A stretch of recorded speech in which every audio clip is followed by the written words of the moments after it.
Be me, 34 years old, sitting in my therapist's office for the third time this month. She's asking me again about processing my feelings. I don't want to process anything.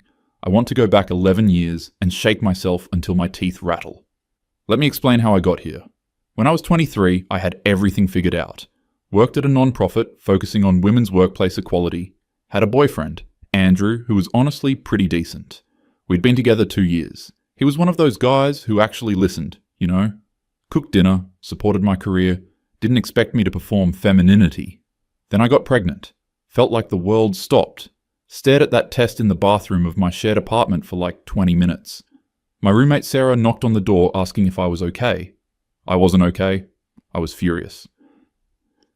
Not at Andrew, at biology, at the cosmic joke that only women have to deal with this. At every man who ever got to have unprotected sex and just walk away. At the entire structure that makes pregnancy a woman's problem, told Andrew that night. He was quiet for a long time. Then he said, "Okay, what do you want to do? Not, we should keep it. Not, let me tell you what I think. Just what do you want?" I told him I was getting an abortion. He nodded, asked if I wanted him to come with me. I said yes. He took off work, drove me there, held my hand in the waiting room. But here's the thing. The whole time I wasn't thinking about whether I wanted kids someday. I was thinking about principles, about how motherhood is used to trap women, about how every woman I knew who had kids saw her career stall. About my own mother, who was brilliant and ended up managing a household instead of the career she wanted. I'd spent years watching women in my office get passed over after maternity leave, watched them come back exhausted, pumping in bathroom stalls, watched them slowly fade from the ambitious people they were, watched the men get promoted while the women got mommy tracked. At the non-profit, I met so many women with stories. Women who were forced into motherhood, women who lost themselves, women who were just expected to sacrifice everything. Their bodies, careers, dreams, identities. All for a biological function they didn't choose. I'd read all the theory, sat in so many meetings talking about reproductive labor, about how capitalism depends on women's unpaid domestic work, about how the nuclear family structure serves patriarchy, about how motherhood under current conditions is inherently oppressive. So when I was in that position myself, there was only one answer that made sense. I wasn't going to be another woman who gave up everything. I wasn't going to let biology dictate my life path. I wasn't going to participate in the system. The abortion itself was fine. I mean physically uncomfortable, but nothing terrible. Andrew stayed with me after, brought me soup, put on my favorite movies. I felt relieved, like I'd dodged a bullet, like I'd stood up for myself, told a few close friends. They were all supportive. Sarah said she was proud of me for knowing what I wanted. My friend Jennifer said she'd done the same thing at 22. Everyone agreed I'd made the right choice. Went back to work after a few days, threw myself into a new project about wage gaps. Dated Andrew for another year before we broke up. It was amicable, we just wanted different things. He mentioned maybe wanting kids eventually. I told him that was never happening for me. He understood, we hugged, that was that. Spent my 20s building my career, moved to a better position at a larger organization, started making decent money, traveled, had relationships with men who were on the same page about being child-free. Felt free. Felt like I'd escaped the traps so many women fall into. My sister got pregnant at 26. I watched her belly grow, watched her slow down at her job, watched her talk about nursery colours and baby names, felt a weird mix of pity and superiority. Told myself I was glad that wasn't me. She had the baby, a girl. I visited in the hospital, held my niece for exactly 5 minutes. She was wrinkly and red and screamed a lot. I handed her back, felt nothing except relief that I could leave. My sister's life changed completely. No more spontaneous plans. Everything revolved around nap schedules and feeding times. She went back to work part-time. Her husband didn't change his schedule at all, literally proved every point I'd ever made. I'd visit and watch her exhaustion, the spit up on her clothes, the way she'd zone out mid-conversation, the way her whole personality became mom. Exactly what I'd avoided. Meanwhile, I got promoted, started leading my own team, spoke at conferences, published articles about workplace equality, everything I'd wanted, dated a guy named David for 3 years in my late 20s. He was also firmly child-free. We'd go to dinner and smugly watch stressed parents with screaming kids. We'd sleep in on weekends. We'd talk about how we'd opted out of the whole system, how we were living intentionally. Broke up with David when I was 30. He wanted to move across the country for work. I didn't want to give up my position, so we ended it. Another thing I didn't have to compromise on because I didn't have kids. Started dating less seriously, focused more on work, joined boards, networked, built my reputation, felt successful, felt like I'd won. Then last year, just after I turned 33, started having weird symptoms, irregular periods, hot flashes, mood swings, thought maybe I was stressed. Went to my doctor, she ran some tests, called me back in to discuss results. Her face had that professional sympathy look, you know the one. Your FSH and AMH levels indicate premature ovarian failure. I stared at her. What does that mean? It means you're experiencing early menopause. Your ovaries are no longer functioning normally. You're infertile. Felt like the room tilted. But I'm 33. It's rare, but it happens. Sometimes it's genetic, sometimes environmental, sometimes we don't know why. In your case, we're not sure of the cause. I sat there processing. So I can't have kids. The chances of natural conception are extremely low. Even with IVF, the success rates would be minimal. You'd likely need donor eggs if you wanted to pursue pregnancy. I left that appointment in a daze, sat in my car for an hour, told myself it didn't matter. I never wanted kids anyway. This changed nothing, but something felt different, like a door had been opened and now it was locked. Before it was my choice, now it wasn't. Tried to ignore it. Went back to work, told no one, kept going to meetings, writing emails, managing my team. But something was shifting inside. Started noticing pregnant women everywhere. On the subway, in coffee shops, walking down the street. Felt this weird ache in my chest.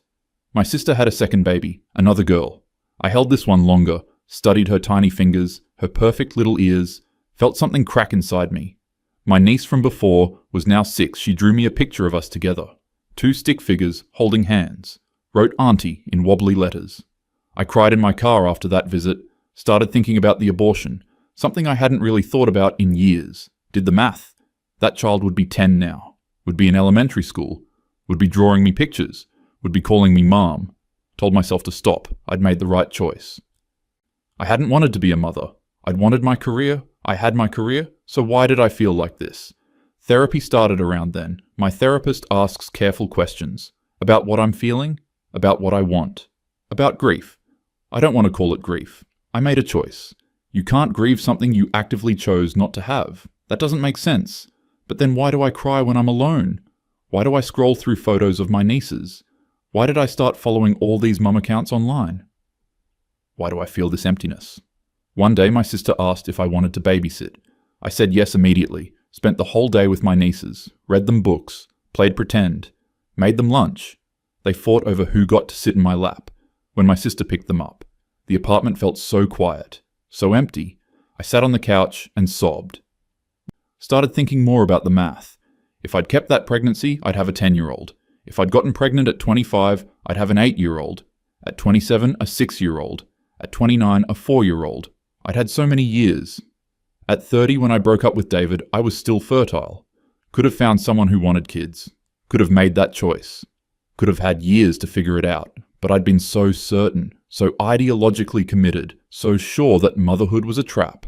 And maybe it is. Maybe everything I believed was true. Maybe women do sacrifice their careers. Maybe the structure is unfair. Maybe biology is used against us. But maybe I could have navigated that. Maybe I could have been one of the ones who made it work. Maybe I was capable enough, resourceful enough. Maybe I could have had both. Or maybe I would have been fine with choosing motherhood. Actually fine, not coerced fine. Maybe I would have loved it. Maybe I would have found meaning there. But I never gave myself the chance to find out. I decided at 23 that I knew exactly who I'd be forever. I let theory override any actual reflection on what I wanted. I let principles make my choices for me. Went to a work event last month. Networking thing. Started talking to this guy, Peter. He was smart, funny. We clicked. He asked me out. We dated for a few weeks. It was going well. Then one night over dinner, he mentioned wanting kids someday. Said he was getting to the age where he was thinking about it seriously, watching his friends become dads, wanting that for himself. I told him I couldn't have kids. He said that was okay. There were other options. Adoption, fostering, donor eggs. If we got serious, we could figure it out. I should have felt relieved. Here was a solution. Here was someone open to alternatives. But all I could think was, it's not the same, which is crazy. I'd spent years arguing that biological parenthood isn't special, that it's a social construct, that adoptive parents are just as much real parents, and I believe that. I do. But for me, in this moment, I wanted to experience pregnancy. I wanted to grow a person inside me. I wanted to give birth. I wanted to nurse. I wanted all the things I'd dismissed as biological essentialism. Ended things with Peter after a month. Told him I wasn't ready for a relationship, which was true, but not the real reason. The real reason was I couldn't stand looking at him and thinking about what I couldn't give him. Had a session with my therapist where I finally broke down. Told her everything. About the abortion. About my beliefs. About my certainty. About my infertility. About the regret eating me alive. "Do you think you made the wrong choice?" she asked. I wanted to say yes. I wanted to say I'd ruined my life, but it was more complicated. I think I made the only choice I could make with who I was then. I was so sure that wanting motherhood meant weakness, meant giving in, meant betraying everything I believed.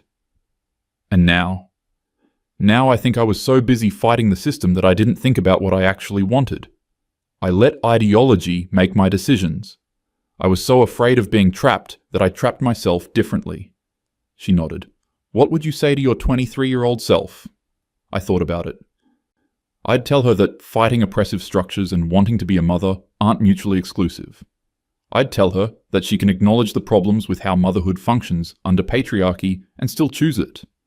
I'd tell her that sometimes the radical choice isn't the obvious one. I'd tell her to actually think about what she wants, not what she should want. Would she listen? I laughed bitterly. No. She'd think I was brainwashed. She'd think I'd internalized patriarchy. She'd think I was a traitor to women. She'd pity me.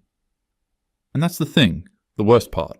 23-year-old me would be disgusted by current me, would see my regret as proof that I was weak, that I'd bought into the biological imperative narrative, that I'd let myself be conditioned. She wouldn't see that maybe, just maybe. I'd been so defensive about choice that I'd stopped actually choosing. I'd been so committed to one narrative that I'd ignored my own complexity. My sister came over last week, brought the girls. We sat in my living room while they played. She knows about the infertility now. She was kind about it. Didn't say, "I told you so," even though she could have. "Do you ever regret it?" I asked her. "Having kids?" She thought about it. "Sometimes I miss my old life. The freedom, the simplicity. But no, I don't regret them, even with all the hard parts." "But your career?" She shrugged. "I have a career. It's not the one I thought I'd have. But I'm happy. I know you think I settled, but I didn't. I chose this. And the thing is, I'd never believed her before. Always thought she was making excuses. Convincing herself she was happy with less. But looking at her now, watching her with her daughters, I saw something I'd missed. She was happy. Genuinely, actually happy. Not in spite of being a mother. Not by making peace with sacrifice. But because she'd found meaning there. And maybe she'd also found frustration and exhaustion and inequality. Maybe she dealt with all the systemic problems I'd identified, but she'd decided it was worth it. She'd made an actual choice, not a theoretical one. One of my nieces climbed into my lap. "Auntie, why are you sad?" I didn't know I was crying. "I'm not sad, sweetie." "You look sad." She hugged me. Little 6-year-old arms around my neck. Completely unself-conscious affection. And I realized, this is what I missed. Not motherhood in the abstract, not the theoretical experience, but this. This specific human connection. This particular love. After they left, I sat with it. The grief, the regret, the anger at myself, the anger at the ideology that I'd let override my own complexity. Because here's what I'd figured out. All my beliefs about systemic problems were still true. Women do face impossible choices. Motherhood under capitalism and patriarchy is structured unfairly. Biology is used to limit women's opportunities. All of that was and is real. But I'd taken those true observations and used them to make a choice I didn't actually examine. I'd been so afraid of being a woman who regretted not having a career that I became a woman who regrets not having a child. And the really bitter part, I could have had both. It would have been harder. It would have required support and resources and luck. But I had those things. I had Andrew who was supportive. I had a decent job with benefits. I had savings. I had family nearby. Instead, I made a choice based on principle, based on what I thought a strong feminist should want, based on proving something to myself and the world. And now I'm here. Successful career? Check. Financial independence? Check. No children to trap me? Check. Complete reproductive freedom? Check. So why do I feel like I've lost everything that matters? My therapist asks if I've considered donor eggs, or adoption, or fostering. I have. I've looked into all of it, but there's something about the finality of my infertility, about the door being permanently closed. That's made me realize something. I don't just want to raise a child, I want to have had the choice. I want to have had the years of possibility. I want to have been able to change my mind. And I did change my mind. Too late, but I did. Turns out people are allowed to grow and shift and want different things at different times. Who knew? Went to another work event this week. Same kind of thing. Networking, small talk. Ended up talking to this younger woman, maybe 25. She mentioned she was engaged. I asked about wedding plans. She said they were waiting. Focusing on careers first. Maybe getting married in a few years. Definitely no kids for a long time. Maybe never. And I heard myself in her. That certainty. That clear vision of what she wanted. That commitment to a particular path. I almost said something. Almost told her my story. Almost warned her that certainty at 25 might not last. That she might change. That she should keep her options open. But then I stopped. Because what would I even say? Don't have strong beliefs about what you want. Don't commit to anything because you might regret it. Make choices based on a future self you can't predict. That's not advice. That's just my grief talking. So instead, I smiled and said that sounded like a good plan. And I meant it, because maybe for her it is. Maybe she won't change her mind. Maybe she'll be 40 and perfectly happy with her choices. Maybe she's actually listening to herself in a way I wasn't. The thing I keep coming back to, sitting here in therapy, sitting alone in my apartment, sitting with this weight in my chest, is that I thought I was making an empowered choice. I thought I was taking control of my body and my future. I thought I was standing up to oppression, and maybe in some ways I was. But I was also running scared. Scared of becoming my mother. Scared of losing myself. Scared of being trapped. Scared of being like every woman I'd seen consumed by motherhood. I made a choice out of fear. Dressed it up in political language. Convinced myself it was about principles. But it was just fear. And now I'm left with a different kind of trap. The trap of permanent consequences. The trap of a decision I can't undo. The trap of watching everyone else have the thing. I didn't know I wanted until it was too late. My sister is pregnant again. 3rd kid. She told me last week. I congratulated her. Meant it and didn't mean it. I'll love this baby too. I'll be the fun aunt. I'll show up for birthdays and holidays. I'll be present in their lives. But I'll also go home alone. To my nice apartment with my successful career and my freedom. And my choices. And I'll wonder, for the rest of my life, what that 10-year-old would have been like. What they would have looked like. What they would have called me. What it would have felt like to be their mother. My therapist says I need to forgive myself. Says I made the best choice I could with the information I had. Says I can't judge my past self by my current values. Says grief is normal and valid. But here's what I can't tell her. What I can barely admit to myself. If I could go back, knowing everything I know now, knowing I'd become infertile, knowing I'd regret it, knowing I'd spend my 30s crying over my nieces, knowing all of it, I still don't know if I'd choose differently, because 23-year-old me was so convinced, so ideologically committed, so sure she was right. And I can't imagine her listening to anyone. Even future her. And that's the real tragedy. Not that I made the wrong choice, but that I made a choice without really choosing. I let fear and ideology decide. I never actually asked myself what I wanted. And now, I'm here, 34 years old, infertile, successful, free, and so fucking empty, sitting in my therapist's office. She's asking what I want to work on today. I want to say inventing time travel. I want to say acceptance. I want to say moving forward. But what comes out is, I want to stop feeling like I outsmarted myself. She waits for me to explain. I thought I was so smart. Thought I had it all figured out. Thought I saw through the bullshit that trapped other women. Thought I was choosing freedom. And instead, I just chose a different cage. One where I'm free to do everything except the one thing I actually want. She nods, writes something down, asks how that feels to acknowledge. It feels like losing, like being beaten by my own younger self, like having all my certainty weaponized against me, like the universe's cruelest joke. But I don't say that. I just shrug. Say, it is what it is. Schedule my next appointment. Walk out into the bright afternoon. See a woman with a stroller. Feel that familiar ache. Keep walking. This is my life now. Successful, free, and full of regret. Everything I thought I wanted. Nothing I actually need. And the worst part? Somewhere out there is a 23-year-old woman, sitting in a clinic, making the same choice I made, for the same reasons, with the same certainty. And I can't warn her, can't tell her to really think about it. Can't tell her that ideology isn't the same as desire. Can't tell her that she might change. Because if I did, I'd be exactly what I hated at 23. Another voice trying to control women's choices. Another person pushing an agenda. Another obstacle to autonomy, so I stay silent, live with my choices, watch my nieces grow, succeed at work, date occasionally, exist in this strange half-life, where I got everything I fought for and lost everything I didn't know I wanted, until it was already gone.